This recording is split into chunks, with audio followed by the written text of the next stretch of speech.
So the loofah vines are out of control. We took a couple weeks to do some traveling after planting them, and once they germinated and began to take off, you can see that their vines extended very quickly, and without being here to train them up over the trellises, they became completely out of control. So one of our first jobs on returning is to begin to train them up the cattle panels that we have. We use hoop trellises, cattle panels.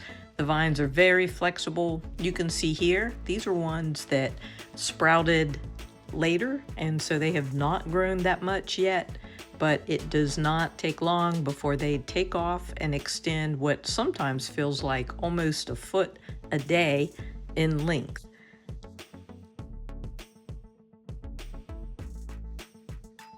As I worked this morning, I was reminded of a job that we have to do 6 months from now, which is separate out the strings of Christmas lights. So separating out these loofah vines in order to get them up on the trellises is not that much different than working through a box of Christmas lights.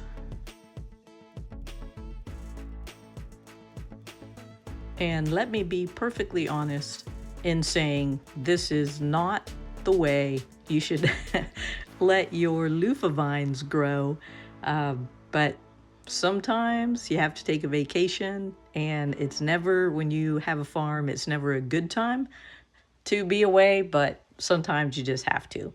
And so you pay the price later by separating out the loofah vines and beginning to weave them up through the spaces in the trellis.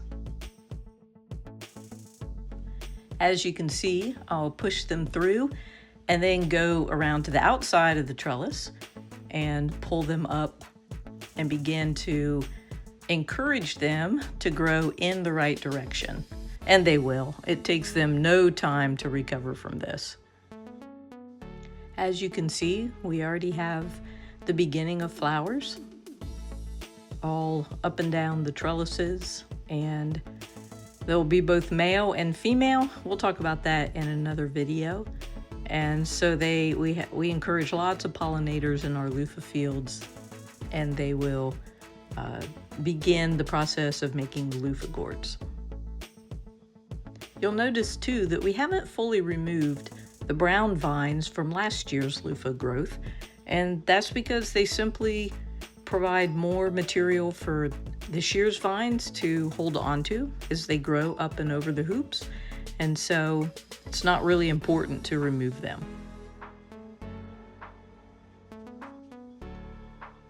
You can see that the tendrils of these vines extend very quickly in a myriad of directions, and so the only goal at this point, other than trying to separate them out, is to get them up onto the trellis. And if you get them even close to a wire, to a cattle panel, to whatever you're using to train your loofahs, they are going to latch on very quickly with those tendrils, and they have like a sticky residue on them that just sticks to everything, including your clothes and your hands, and they will very quickly take off and head the direction that you want them to go.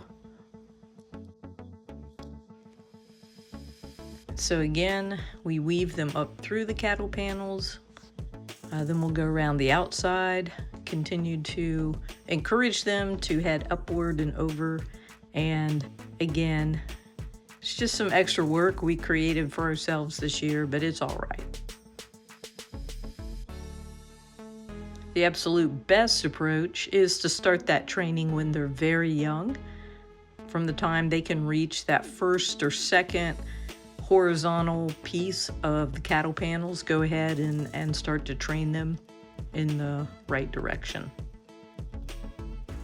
Why do we do this? Because loofah vines and the loofah gourds cannot lay on the ground. They will rot, there'll be no harvest. And so, although they love heat and humidity, they also want to be up. And so they need to be off of the ground at all times throughout the growing season, and especially once they begin to bloom and produce gourds.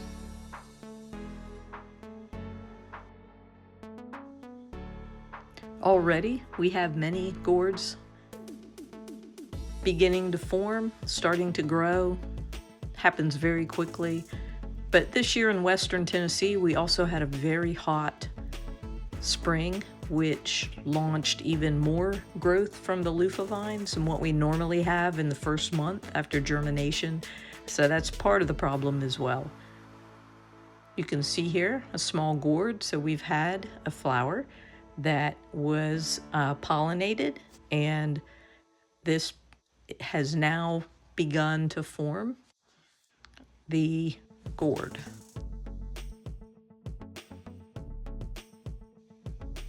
So as you can see, we managed to make it all the way down. This is 100-foot Luffa trellis, so it took us a little while, but we got them up. You'll notice the leaves are in some cases turned upside down. It'll take them a day or two to adjust, for the vines to adjust and to begin to go the direction we want them to. Once we have finished on the inside, we go around both of the outside sections of the trellis and pull the vines up. Sometimes we just throw them, and the Luffas, as they begin to form, are up off the ground and ready. So we shot this video a couple days later, and as you can see, most of the vines have already made the adjustment. Leaves are turning over, and they are continuing to spread out, to push those tendrils out. And it's a process now that we will continue about every other day throughout at least this part of the growing season, as we train the Luffas. Thank you from Dry Hollow Farm.